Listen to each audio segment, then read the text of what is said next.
বেতন তৃণমূল দেয় না। না আজকে বলে গেলাম, সতর্ককরণ করে গেলাম, তো সব ভদ্র হয়ে যান, নইলে আমাদের কাছে কমপ্লিট রেকর্ডটা আছে। আফটার এমসিসি এগুলো পুলিশের কাজ নয়, আইপ্যাকের সঙ্গে কথা বলে এগুলো করা। এই সেম অভিযোগ তমলুকের এসডিপিও নন্দীগ্রামের আইসির বিরুদ্ধে আছে। আমি সতর্ক করে দিয়ে গেলাম। আপনি বলবেন আমার কাছে বিশ্বনাথ ব্যানার্জি সব রেকর্ডিং করে আমাকে দিয়েছে। বিশ্বনাথ ব্যানার্জির বাড়ি থেকে আসছি। এটা পুলিশের কাজ নয়, বেতন তৃণমূল দেয় না। ট্যাক্সের টাকায় বেতন পান, অশোক স্তম্ভ লাগানো আছে। বিএনএস অনুযায়ী, ইলেকশন কমিশনের গাইডলাইন অনুযায়ী কাজ করতে বলবেন। উনি নিজে থাকলে আমি বলে যেতাম। আমি অন রেকর্ড সিসিটিভির সামনে ডিউটি অফিসারকে খুব পোলাইটলি এবং জেন্টলি বলে গেলাম। ওকে পাইনি, চলে গেছে, মানে পালিয়েছে হয়তো।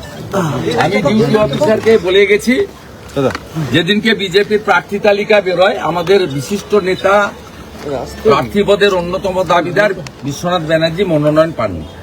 তাকে ফোন করে পলিটিক্যাল কথা বলেছে যে তৃণমূলে যোগদান করুন, এবং উনি তো কথা বলেছেন, আরো কনফারেন্স করে আরেকজন পুলিশ অফিসারের সঙ্গে কথা বলিয়ে দিয়েছেন, সিনিয়র পুলিশ অফিসার। আমি নামটা আজকে বলছি না, দরকার হলে নামটা পরে বলে দেবো। আমার কাছে কমপ্লিট রেকর্ড রয়েছে। এই একই কাজ গত পরশুদিন দুপুরে এসডিপিও তমলুক করেছে, তার চেম্বারে সিসিটিভি ফুটেজ আছে। কিছু বিজেপির লোককে ডেকে বলেছে নির্দল প্রার্থী দিন। আপনারা জানেন ওখানে তৃণমূলের মিছিলে গেছিল ওই মীর কাজী বলে একজন সিভিক ভলেন্টিয়ার্স, ডিমোরালাইজ হয়েছে বিজেপির কমপ্লেনে। সিভিক ভলেন্টিয়ার্সদেরও বলছি, এতদিন যা করেছেন ইলেকশন পিরিয়ডও করবেন না। নন্দীগ্রামে একজন সিভিক ভলেন্টিয়ার, আমরা কমপ্লেন করেছিলাম ভিডিও ফুটেজ দিয়ে, তাকে ডিমোরালাইজ করেছে, মানে as per norms and records ডকুমেন্টের উপরে। পুলিশ কমপ্লিটলি নিরপেক্ষ হয়ে যান। বেতন সরকার দেয়, বেতন কিন্তু পিসিও দেয় না, তৃণমূলে দেয় না, আইপ্যাকও দেয় না। কেউ বাঁচাতে পারবে না। আমরা এবারের নির্বাচন অন্যভাবে করব, পরিষ্কার করতে। আমাদের লোকদের সব করতে পারবেন না। মহিষাদল থানার ওসি বিরুদ্ধে কি নির্বাচন কমিশন অভিযোগ করবেন? অভিযোগ না আজকে বলে গেলাম, সতর্ককরণ করে গেলাম।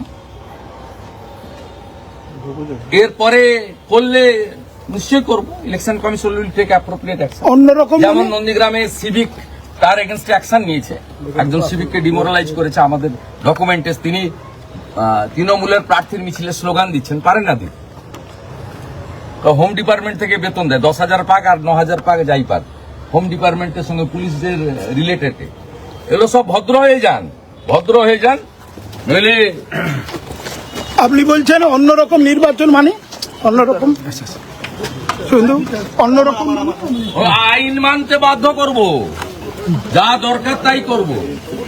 ইলেকশন কমিশনকে বাধ্য করাবো এমসিসি অনুযায়ী কাজ করতে, পুলিশকে বাধ্য করাবো নিরপেক্ষ হতে।